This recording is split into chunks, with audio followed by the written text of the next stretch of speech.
Good morning, all of you. Good afternoon.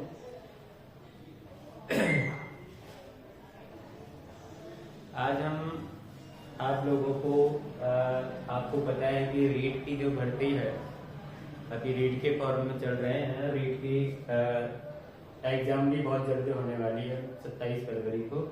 तो आज हम एक आपका जो लैंग्वेज सब्जेक्ट होता है हिंदी में ज़्यादातर हमने स्टूडेंट का देखा कि सर हमको हिंदी में संधियाँ जो होती हैं वो बहुत परेशान करती हैं। तो हमने आज चुनाव किया कि क्यों ना हम संधियों को एक बार से बहुत अच्छे ढंग से समझें और आप लोगों को इससे ऐसी मुझे आशा है कि आप लोगों को इससे बहुत फायदा होगा या हेल्प मिलेगी यदि आप रीट की या अन्य किसी एग्जाम की तैयारी कर रहे हैं और इसमें यदि आपका टॉपिक रीट का है तो वो संधि का है। तो संधियों में सबसे बड़ी चीज जो होती है, आज यदि हम माने कि आपको कोई भी एग्जाम हो और एग्जाम में हमको पता है कि विकल्प वाले प्रश्न पूछे जाते हैं, हमको कोई थ्योरी नहीं लिखनी, कोई थ्योरी याद नहीं करनी, कुछ भी नहीं करना, लेकिन हम क्या करते हैं कि थ्योरी याद करने पर तो ले गए, सारी चीजों को पढ़ रहे हैं, ये कर रहे हैं, वो कर रहे हैं, लेकिन जो परीक्षा में हमको जिस प्रकार से प्रश्न पूछा जाएगा उसका आंसर हमको किस प्रकार देना है ये हम नहीं पढ़ पाते। बहुत से स्टूडेंट ऐसे हैं जो मेहनत बहुत करते हैं लेकिन उनका जब लास्ट में परिणाम होता है तो उनका परिणाम उसकी मेहनत के अनुसार नहीं आता है। इसका कारण होता है कि कहीं ना कहीं हमको मोटिवेशन का अभाव होता है। आज हम जो संधि स्टार्ट करेंगे तो संधि में आपको यदि परीक्षा की दृष्टि से देखा जाए तो आपको 3 तरीके से वो प्रश्न आपसे पूछ सकता है। इसके अलावा कोई प्रश्न वो नहीं पूछ सकता। आज से सबसे पहला प्रश्न यदि आपको कोई शब्द दे देगा और आपसे पूछा जाएगा कि इसमें कौन सी संधि है। एक है कि आपको कोई शब्द दे देगा, आपसे पूछेगा कि भाई आप इसका संधि विच्छेद करिए। एक प्रश्न आपसे पूछा जा सकता है कि भाई आपको संधि विच्छेद दिया हुआ है और आप इसकी संधि करिए। तो 3 प्रकार से आपको विकल्प में से प्रश्न पूछा जा सकता है। और यदि चौथा प्रश्न कोई बनाएगा तो जाहिर सी बात है कि वो तीनों को मिला के बना सकता है कि निम्नलिखित में से कोई विसर्ग संधि का उदाहरण है या नहीं है और नहीं है। ये 2 शब्द हमें बड़ा परेशान करते हैं कंपटीशन के पेपर में। तो सबसे ज्यादा जो अच्छा रहता है कि वो है कि आप प्रश्न को बहुत सावधानी से पढ़ें कि वो आपसे है का पूछ रहा है या नहीं का पूछ रहा है। दूसरी चीज, आपके पास में 4 विकल्प होते हैं किसी भी प्रश्न के। तो हमारी एक आदत में होता है कि इस समय हमको टाइम का अभाव होता है, मतलब टाइम हम जल्दी से जल्दी प्रयास करते हैं कि हमारा पेपर जल्दी से जल्दी हो, जल्दी से जल्दी हम प्रश्नों के जवाब दें। लेकिन ये आपका जो है कहीं ना कहीं ये जल्दी आपको परेशान कर सकती है। और कई बार हम विकल्पों को एक विकल्प को पढ़ते हैं और पहला ही विकल्प हमको उचित लगता है, हम उसका आंसर दे देते हैं और दूसरा विकल्प हम पढ़ते हैं। जबकि कभी ऐसा भी हो सकता है कि प्रश्न में उसमें कोई विकल्प में ऐसा रहस्य आपको डाल दिया गया हो जो पहला विकल्प सही नहीं था और ज्यादा सही आपका दूसरा या तीसरा या अन्य कोई विकल्प सही था, जिसका पता हमको घर जाकर लगता है। तो ये गलतियां आप पेपर में नहीं करें, पेपर को आराम से पढ़ें और विकल्प को चाहे हम कंफर्म हो गए कि पहला विकल्प मेरा सही है, लेकिन फिर भी हमको बाकी के सभी विकल्पों को एक बार बहुत जरूर देखना होगा। ये चीजें ध्यान रखें। तो चले अपन देखते हैं कि संधि क्या होती है।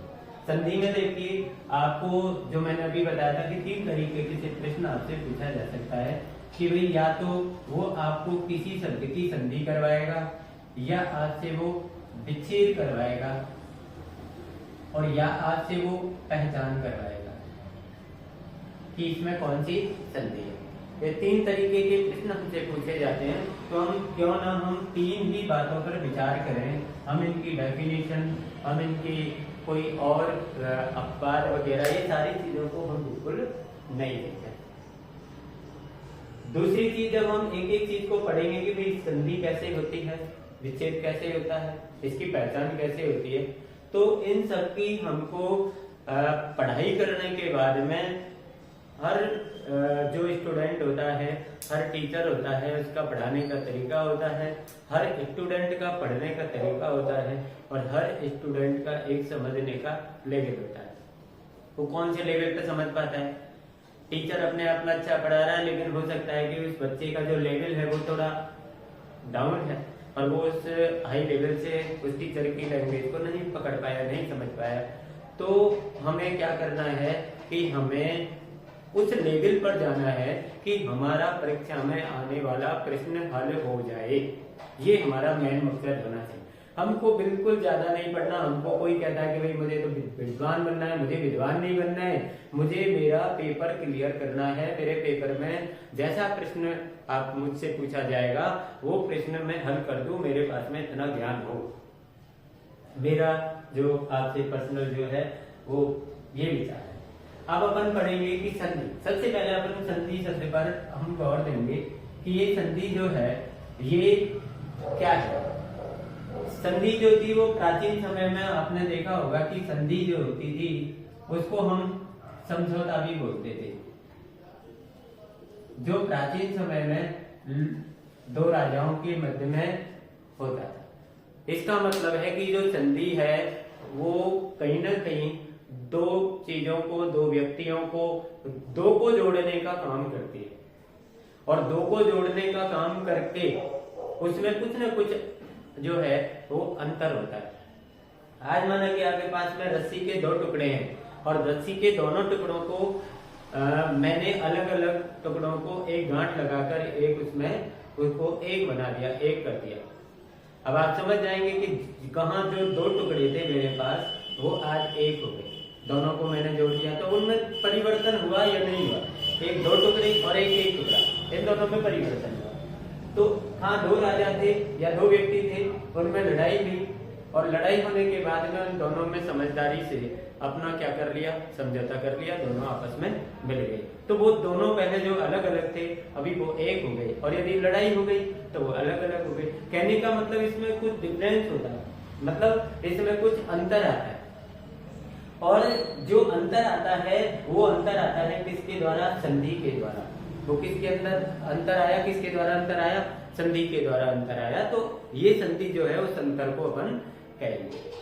दूसरी चीज जो अपन को समझने की होती है कि बहुत से स्टूडेंट जो होते हैं, बहुत से बच्चे जो होते हैं, उनके दिमाग में एक कंफ्यूजन टाइप होता है कि भाई शब्द जुड़ते हैं संधियों में। संधियों में क्या जुड़ते हैं? शब्द, जबकि संधियों में शब्द नहीं जुड़ते हैं। ये अपन को दिमाग में रखना है यदि आपसे कोई ऐसा प्रश्न पूछा जाए, क्योंकि कंपटीशन लेवल पर प्रश्न बहुत सीधे पूछे जाते हैं, लेकिन हर प्रश्न में एक रहस्य होता है और हम उस सीधेपन के चक्कर में उस प्रश्न को बहुत जल्दी से उसका फटाफट आंसर दे देते हैं और वो आंसर हमारा गलत हो जाता है। कहीं ना कहीं से हम उस रहस्य को पहचान नहीं पाते हैं। तो इसलिए किसी भी प्रश्न को आपको हल्के में नहीं लेना है। हर प्रश्न को आप कठिन प्रश्न या हर प्रश्न को आप एक लेवल का प्रश्न मानते हुए और प्रश्नों को हल करेंगे। तो सबसे पहले जो होती है वो संधि आपको दिमाग में होनी चाहिए कि संधि वर्णों में होती है। संधि किसमें होती है? वर्णों। संधि वर्णों में होती है। संधि किसमें होती है? वर्णों में होती है। अब वर्णों में मतलब कम से कम दो वर्ण तो आपको मिलने चाहिए। कम से कम कितने होने चाहिए? कम से कम दो वर्ण आपके पास होने चाहिए, तभी तो आप जोड़ोगे किसी भी चीज को। मतलब कम से कम आपको किसी भी चीज की दो चीज होनी चाहिए और दो चीज जब आपके पास में होंगी तो दो चीज को आप जोड़ सकते हो। दो से अधिक हो तो भी आप जोड़ सकते हो। अब आपकी दूसरी नंबर की बात आती है कि ये जो वर्ण है दो, ये दो वर्ण कौन कौन से हैं? कौन कौन से वर्णों को हम जोड़ते हैं? ये अपन केवल संधि की बात कर रहे हैं, अभी हमने विच्छेद और पहचान के बारे में कुछ भी बात नहीं की। तो ये जो संधि होती है जो दो वर्णों में, आज तक हम पढ़ते आ रहे हैं दो वर्णों में परस्पर मेल होता है संधि के अंदर, तो वो दो वर्ण है कौन से वर्णों को हम जोड़ते हैं?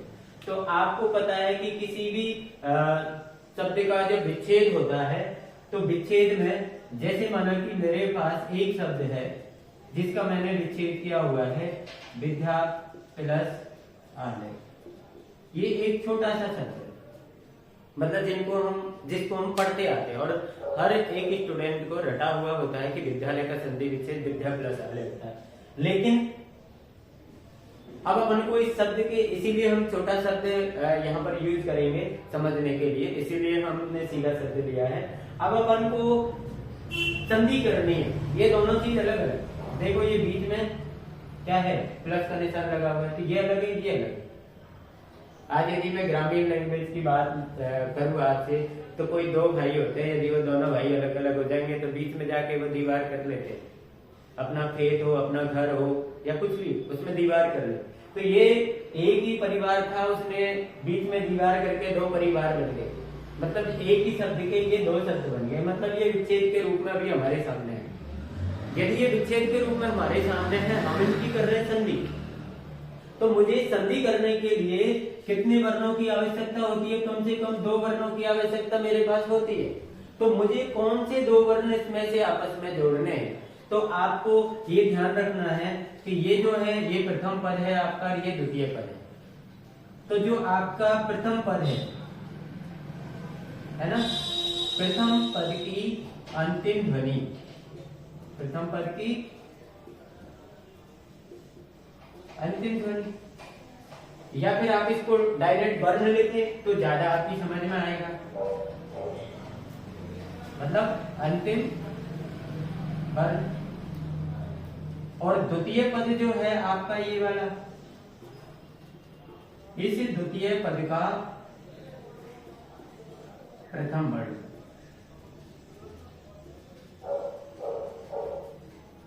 यहाँ पर एक चीज मैं आपको और बता दूं कि बहुत सी जगह आपको यहाँ पर ध्वनि के स्थान पर वर्ण भी लिखा हुआ मिलेगा। जैसा कि आपको बताया, मैंने भी अभी लिखा, लेकिन मैंने उसको हटा दिया। क्यों? इसका एक कारण होता है कि वर्ण में और ध्वनि में हालांकि कोई अंतर नहीं है, वर्ण और ध्वनि दोनों सेम है, लेकिन इनका रूप में देखें, यदि हम लिखने का तरीका देखें तो वहां पर इनमें दोनों में अंतर है। जैसे शब्द और पद, यहाँ पर हमने पद का यूज किया, और एक होता है शब्द। शब्द और पद दोनों एक ही होते हैं। वैसे ही ध्वनि और वर्ण दोनों एक ही होते हैं, लेकिन इनमें थोड़ा थोड़ा अंतर होता है। ध्वनि में वर्ण में क्या अंतर है? ध्वनि जो होती है वो भी भाषा की सबसे छोटी इकाई है, और वर्ण क्या होते हैं? भाषा की वे भी सबसे छोटी इकाई है। ध्वनि के खंड नहीं किए जा सकते और वर्णों के भी खंड नहीं किए जा सकते, लेकिन इनमें अंतर क्या है? ध्वनि जो है ये भाषा का मौखिक रूप है, लेकिन जो वर्ण है वो भाषा का लिखित रूप है। ये अपन को दिमाग में रखना है। ये छोटे प्रश्न आपको कंपटीशन की परीक्षा में पूछे जाते हैं कि भाई भाषा की सबसे छोटी इकाई का मौखिक रूप कहलाता है। तो आपको ध्वनि और वर्ण दोनों विकल्प के रूप में आपको वहां पर मिलेंगे। तो आपको उसमें से मौखिक रूप पूछता है तो ध्वनि को राइट आंसर मानना है, और लिखित रूप पूछता है तो वर्ण को राइट आंसर आपको मानना है। अब आपके पास में 2 वर्ण आ गए कि एक तो प्रथम पद का अंतिम वर्ण है, एक द्वितीय पद का प्रथम वर्ण है। इन दोनों वर्णों को हम क्या करेंगे? संधि करेंगे दोनों वर्णों में। तो मैं यहाँ से ये जो पद है मेरे पास विद्या, और विद्या का अंतिम जो है वो है आ। अंतिम वर्ण इसका क्या है? आ, और इसका प्रथम वर्ण भी क्या है? आ। अब आपको ये ध्यान रखना है कि जो मेरी जो संधि है वो मेरी संधि केवल इसके आ और इसके आ, इन दोनों आ में संधि होगी। बाकी का इधर बचेगा आपका विच्छेद और इधर बचेगा आपका लय। इन दोनों में संधि नहीं होगी, मतलब इन दोनों का संधि से या संधि विच्छेद से कोई लेना देना नहीं है। ये अपन को ध्यान रखना है। हम तुक्केबाजी से किसी चीज को नहीं जोड़े। अब अपन को चलो आपने पता लग गया कि मुझे आ और आ जोड़ने, तो दूसरी समस्या हमारे पास आती है कि भाई आ और आ जुड़ेगा तो बनेगा क्या? ये अपन संधियों में आगे जाके अपन संधियों में पढ़ेंगे, लेकिन फिर भी यहाँ पर आपको एक याददाश्त के लिए बता दूं कि जब दोनों स्वर समान हो, दोनों स्वर कैसे हो? समान हो, चाहे वो अपने लघु रूप में हो चाहे वो अपने दीर्घ रूप में हो, दोनों स्वरों की जो समानता होती है और दोनों स्वर लघु रूप में या दीर्घ रूप में किसी भी रूप में प्रथम पद के अंतिम में और द्वितीय पद के प्रथम वर्ण में आते हैं, तो दोनों जब भी मिलेंगे, जब भी दोनों में संधि होगी तो वो दोनों दीर्घ वर्ण बनाएंगे। दोनों क्या वर्ण, कौन सा वर्ण बनाएंगे? दीर्घ। है ना। तो जो हमने आ जोड़ा, आ और आ, मतलब ये दीर्घ दीर्घ जोड़ा तब भी आ दीर्घ बनेगा, लघु लघु जोड़ोगे जब भी दीर्घ बनेगा, और लघु दीर्घ जोड़ोगे या दीर्घ और लघु जोड़ोगे, हर परिस्थिति में आपका दीर्घ वर्ण बनेगा। ये आपकी हो गई संधि। अब हमने संधि कर दी, आ और आ को जोड़ा और हमने संधि कर दी। अब अपन को इस शब्द को जो है ये विच्छेद हुआ पड़ा है यहाँ पर, तो इस शब्द को मुझे संधि करके लिखना है। तो आपको कुछ नहीं करना है, इन दोनों को हटाना है और इसको लगाना है, मतलब इन दोनों के इक्वल में ये है, इन दोनों के बराबर में ये है, या तो ये रहेगा या ये रहेगा। अभी ये है तो इनको मुझे हटाना है, तो इसके स्थान पर मुझे ये लेना है। भाई आपने दुकान वाले को कोई भी सामान लेने के लिए पैसा दे दिया, आपको ने सामान ले लिया, आपको सामान पसंद नहीं आता, आप सामान वापस कर दोगे दुकान वाले को और आप पैसा वापस ले लो। यहाँ पर वही स्थिति, जब आपने विच्छेद किया था तो आ को हटाया था, आ के स्थान पर ये लगाया था। अब हमको संधि करनी है, अब हम इनको हटाएंगे, आ को वापस लगा देंगे। अब अपन को क्या करना है भाई, यहाँ से आप देखेंगे, देखो ये आ मैंने पहले हटा दिया था, मतलब यहाँ पर ले लिया, ये आ भी मैंने पहले हटा दिया था, यहाँ पर ले लिया, है ना। और ये प्लस मुझे हटाना पड़ेगा क्योंकि मुझे इन दोनों को जोड़ना है, और ये आ हटाने के बाद में आधा रह जाएगा। अब मुझे इन दोनों को जोड़कर यहाँ पर क्या लिखना है, आ। अब आपकी संधि हो गई, और अब आप इस शब्द को जोड़ के लिख सकते हो। अब मुझे शब्द जोड़ना है, आपको खूब पता है, आपको ये चीज ध्यान रखनी है हिंदी के अंदर, यदि कोई भी व्यंजन है और इस व्यंजन में क्या लगा हुआ है, हलंत लगा हुआ है लास्ट में, और उसके बाद यदि कोई स्वर आ रहा है तो वो हलंत वाला जो व्यंजन होता है वो स्वर में जाकर मिल जाता है, स्वर उसको सहायता प्रदान करते हैं। तो ये मेरा जो यह है, इसके बाद आ है, तो मेरा क्या हो जाएगा, ये विद्या, और ले इधर है ये शब्द बन गया आपका विद्यालय। अब आप समझ गए होंगे कि ये हमारा संधि है, ये हमारा विच्छेद है, और पहचान अपन आगे पढ़ेंगे। पहचान तो भी हमने संधि में पढ़ी नहीं। आपको संधि करना और आपको विच्छेद करना ये आना चाहिए।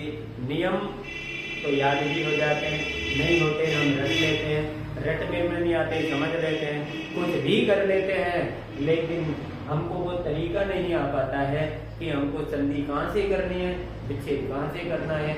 हम नियमों को याद करके बैठ जाते हैं। तो मुझे लगता है कि ये चीज आपको समझ में आ गई। अब हम बात करेंगे संधि की परिभाषा की। अभी तक हमने संधि की परिभाषा नहीं पढ़ी, लेकिन मैं आपसे कभी भी किसी चीज के बारे में यह नहीं कहूंगा कि आप संधि की परिभाषा रटो और इसकी परिभाषा रटो, उसकी परिभाषा रटो। आप हर चीज का मतलब समझिए, आज समझने का प्रयास कीजिए और डेफिनेशन खुद तैयार कीजिए। यदि आप जिस दिन ये काम करने लग गए, आप ये मान के चलिए कि आपकी अच्छी पढ़ाई स्टार्ट हो गई है। जिस दिन आप खुद इसमें समर्थ हो जाएंगे। एक टीचर के पास क्या होता है, टीचर के पास अनुभव होता है, और अनुभव से वो शब्दों को व्यवस्थित करता है। आप यहाँ पर देखेंगे, अब देखो हमने संधि के बारे में ये चीज पढ़ी कि ये वर्णों में होती है, दो कम से कम वर्ण होने चाहिए, दो से अधिक और भी हो सकते हैं। और तीसरी बात हमने जो पढ़ी थी कि जब भी हम इनको क्या करते हैं, जोड़ते हैं, तो इनमें क्या होता है, परिवर्तन होता है। ये परिवर्तन आपको यहाँ पर दिखाई देगा। यहाँ पर क्या दिखाई देगा, देखो पहले ये क्या था, ये यहाँ पर विद्या था, तिलक था, और इधर आलेख था, ये था पहले, ये विच्छेद था। अब आप देखिए ये विच्छेद को जैसे ही मैंने संधि इस दोनों में की, तो ये संधि होने के बाद में ये शब्द बन गया विद्यालय। ये शब्द क्या बना, विद्यालय। जब ये विद्यालय शब्द बना, अब आपको देखो इस पूरे शब्द को देखना है और इस पूरे शब्द को देखना है। आप मुझे बताइए, ये किसी न किसी प्रकार से अलग आपको दिखाई देंगे। देखो अलग होने की भी दो तीन चीजें होती हैं आपको, चाहे वो ध्वनि की संरचना बदल जाए, चाहे वो उच्चारण की संरचना बदल जाए, चाहे वो लेखन की संरचना बदल जाए, चाहे किसी भी प्रकार की संरचना बदल जाए। और जो संरचना बदलती है, जो संरचना परिवर्तित होती है, उसी बदली हुई उसी परिवर्तित संरचना को हम संधि कहते हैं। संधि वर्णों का मेल नहीं है, संधि वर्णों के मेल से जो परिवर्तन होता है, जो संरचना में, ध्वनि में, लेखन में, उच्चारण में जो परिवर्तन होता है, उस परिवर्तन को हम संधि कहते हैं। उस परिवर्तन को संधि कहा जाता है। बाकी की आपके सामने ये सारी चीज है, आप परिभाषा खुद भी बना सकते हैं। आपके पास में दो चीजें हैं, दोनों चीजों को आप जोड़ दीजिए। पहली बात यह है कि कम से कम दो वर्ण हो हमारे पास, या दो से ज्यादा कितने भी। दूसरी बात, जब हम इनको मिलाएं तो शब्द बदल जाए। ये दो लाइन, और दोनों लाइनों को अपने हिसाब से आप जोड़िए और आपकी संधि की डेफिनेशन आपकी तैयार हो जाएगी। कैसे जोड़ देंगे? दो या दो से अधिक वर्णों के मेल से शब्द में जो विकार आता है, जो परिवर्तन होता है, उस परिवर्तन को या उस विकार को हम संधि कहते हैं। अब इसमें से आपको दो तीन तरह के प्रश्न आपसे पूछा जाएगा कि भाई संधि किसमें होती है? वर्णों में होती है। संधि होने के बाद में शब्द परिवर्तित होता है या अर्थ परिवर्तित होता है? तो क्या परिवर्तित होता है? शब्द परिवर्तित होता है, उसके अर्थ में कोई परिवर्तन नहीं होता है। ये अपन को ध्यान रखना है। शब्द का अर्थ कभी भी परिवर्तित नहीं होता है। यदि शब्द का अर्थ परिवर्तित हो गया तो वो संधि वहां पर नहीं। और आपने देखा होगा काफी हमारी हिंदी के अंदर कुछ शब्द ऐसे जो हिंदी के अपवाद में होते हैं। और वो अपवाद में क्यों है? अपवाद में इसलिए क्योंकि संधि का नियम वहां पर कुछ और काम करता है और शब्द का अर्थ कुछ और होता है। और संधि से जब हम संधि विच्छेद करते हैं तो उसका अर्थ चेंज हो जाता है, तो हम उसको अपवाद में देते हैं। जैसे एक प्रौढ़ शब्द होता है, प्रौढ़, जिसमें प्रौढ़ में दो मात्रा लगती है, मतलब वृद्धि संधि हो जाती है। और जब उसका संधि विच्छेद किया जाता है तो वो प्रय प्लस ऊढ़ होता है। जब हम उसका संधि विच्छेद करते हैं तो प्रय प्लस ऊढ़ होता है। और यदि प्रय प्लस ऊढ़ यदि उसका संधि विच्छेद हो रहा है तो फिर वो कौन सी संधि होनी चाहिए? गुण संधि होनी चाहिए, लेकिन वो गुण संधि नहीं होती है, तो वो अपवाद होता है। और यदि वृद्धि संधि से उसका संधि विच्छेद किया जाए या गुण संधि से उसको जोड़ा जाए तो शब्द का क्या हो जाएगा? अनर्थ हो जाएगा, अर्थ का अनर्थ हो जाएगा, अर्थ चेंज हो जाएगा। अर्थ चेंज होने पर संधि नहीं होती। ये मुझे आशा है कि आपको संधि के बारे में पूरी जानकारी प्राप्त हुई होगी। विच्छेद क्या होता है? आपको संधि का जो शब्द है उस एक ही शब्द को दो पदों में, दो शब्दों में डिवाइड करना आपका विच्छेद होता है। लेकिन यहाँ पर भी अर्थ चेंज नहीं होता है। पहचान अपन एक एक संधि की जो है वो पढ़ेंगे। अब अपन के पास में दूसरी बात आती है, ये तो संधि का मतलब आप समझिए। और एक चीज अपन को ध्यान रखनी है, संधि में भी संधि होती है और विच्छेद में भी संधि होती है। विच्छेद में व्यंजन संधि होती है और संधि में व्यंजन संधि होती है। दोनों में ही व्यंजन संधि है। अब अपन पढ़ेंगे कि संधि के प्रकार क्या हैं। संधि के प्रकार मतलब संधि कितने प्रकार की होती है? संधि आपकी तीन प्रकार की होती है। एक होती है स्वर संधि, एक होती है व्यंजन संधि,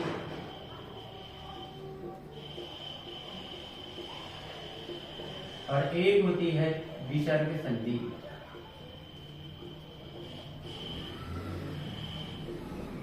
ये तीन संधि आपके पास होती है। अब बहुत से बच्चे जो होते हैं वो इनकी परिभाषाएं रटने में लग जाएंगे। संधि की रटेंगे, स्वर संधि की रटेंगे, व्यंजन संधि की परिभाषा रटेंगे, विसर्ग संधि की परिभाषा रटेंगे। हम आपसे ये कहते हैं कि आप परिभाषा बिल्कुल नहीं रटिए। आपके पास में संधि की परिभाषा है, अभी संधि की परिभाषा हमने अभी पढ़ी है और वो आपको याद है या आपने समझ रखी है कि दो वर्णों के परस्पर मेल से शब्द में जो विकार उत्पन्न होता है उसे हम संधि कहते हैं। अब यहाँ पर आपने जैसे पढ़ी स्वर संधि, आपको वर्ण शब्द हटाना है और स्वर शब्द जोड़ना है और कुछ नहीं करना है। आपसे कोई पूछता है कि संधि किस में होती है? वर्णों में। आपसे कोई पूछता है कि स्वर संधि किस में होती है? तो स्वरों में। आपसे पूछता है कि व्यंजन संधि किस में होती है? तो या तो दो व्यंजन मिलेंगे या एक स्वर और एक व्यंजन मिलेगा। विसर्ग संधि कहाँ होती है? कि जब विसर्ग के साथ में स्वर या व्यंजन में से कुछ मिलता है तो वो विसर्ग संधि हो जाती है। अब इसमें अपन को याद करने की कहाँ जरूरत है भाई? आपके पास जैसा शब्द है वैसी मैंने परिभाषा में उसको एडजस्ट कर दिया, बस। आपको क्या करना है? आप पढ़ रहे हैं स्वर संधि, तो जहां हमने संधि की परिभाषा में जो वर्ण लिखा था वहां पर हम स्वर लिखेंगे और हम कह देंगे कि भाई दो स्वरों के परस्पर मेल से शब्द में जो विकार होता है उसे हम स्वर संधि कहते हैं। ये जो स्वर संधि है ये 5 प्रकार की होती है आपकी। स्वर संधि कितने प्रकार की होती है? 5। पहली होती है आपकी दीर्घ संधि, दूसरी होती है आपकी गुण संधि, तीसरी होती है आपकी वृद्धि संधि,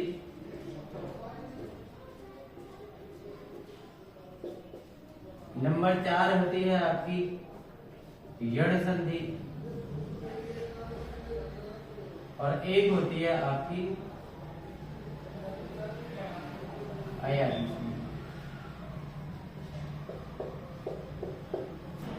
ये 5 संधि आपकी स्वर संधि होती है। 5 संधियों का नाम आपको याद होना चाहिए। वैसे परीक्षा में डायरेक्ट आपको थ्योरी वाला कोई प्रश्न नहीं आता है कि भाई 5 संधियों के नाम लिखो, लेकिन कई बार ऐसा प्रश्न आपको पूछा जाता है कि भाई निम्नलिखित में से स्वर संधि है और आपको इन संधियों के नाम दे दिए जाते हैं। यह निम्नलिखित में से स्वर संधि नहीं है, आपको संधियों के नाम लिख दिए जाते हैं। तो वहां पर आपको संधियों का नाम यदि पूरा याद है तो आप आसानी से उस प्रश्न को कर देंगे, और संधियों का नाम याद नहीं है तो फिर आप उसको नहीं कर पाएंगे। आप या तो उसमें तुक्का मारेंगे या कुछ भी करेंगे, लेकिन उसको आप नहीं कर पाएंगे। यदि मैं आपको एक शॉर्ट रूप में यहीं पर इन संधियों के बारे में बताऊं यहीं पर, तो आप यहीं पर भी इसको देख सकते हैं। बाकी की मैं एक एक संधि की आपको डिटेल जो है वो अलग से कराऊंगा, लेकिन यहीं पर आपको यदि देखिए एक जगह पर यदि हमको कोई चीज मिल जाए, क्योंकि हमारा उद्देश्य तो है कि हमारा संधि का प्रश्न हल हो जाए, बस हमको क्या करना। तो यदि आपको दीर्घ संधि पढ़नी है या दीर्घ संधि के बारे में आपको कुछ पहचान करनी है, तो इसमें 3 स्वर ऐसे होते हैं जो आपको शब्द के अंदर मिलेंगे, और उन शब्द के अंदर जो 3 स्वर मिलेंगे उन स्वरों को आपको क्या करना पड़ेगा? अलग करना पड़ेगा। यदि आपको ये 3 स्वर के स्थान पर स्वर आ जाते हैं ए ओ, या फिर आपको आ जाता है अर,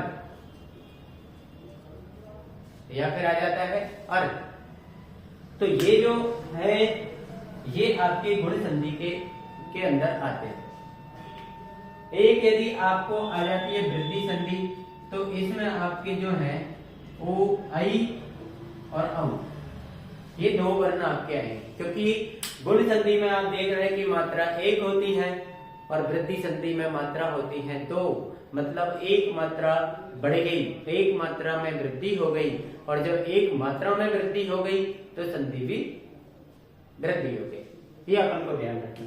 यण संधि जो होती है, ये दोनों संधि आपको बच्चे कहते हैं, स्टूडेंट कहते हैं कि सर ये दोनों संधि ज्यादा हमको परेशान करती है, तो आप परेशान नहीं हो, बिल्कुल आपको इनकी कुछ नहीं। आपको यदि कोई भी आधा अक्षर आपको कहीं पर भी दिख जाए, और यदि उस आधे अक्षर के बाद यदि आपको यह मिल जाए या वह मिल जाए, किसी भी शब्द के अंदर आपको कोई भी आधा अक्षर हो, हल वर्ण हो, और हल वर्ण के बाद में यदि आपको यह मिल जाए या वह मिल जाए, आप निसंकोच यण संधि के बारे में सोच सकते हैं। मतलब यण संधि वहां पर हो सकती है। और यदि बात आती है अयादि की, तो आप देखेंगे कि इन दोनों संधियों में समानता है कि यह और वह दोनों में आते हैं। अब अंतर क्या है ये अपन ध्यान रखेंगे तो आपको दोनों में कोई कंफ्यूजन नहीं होगा। अब अंतर क्या है आप देख लीजिए यहाँ पर कि यहाँ पर हमें यह और वैसे पहले क्या आएगा हल वर्ण, और यहाँ पर यह और वैसे पहले क्या आएगा ए या आ के बाद आपके या तो यह आएगा या वह आएगा।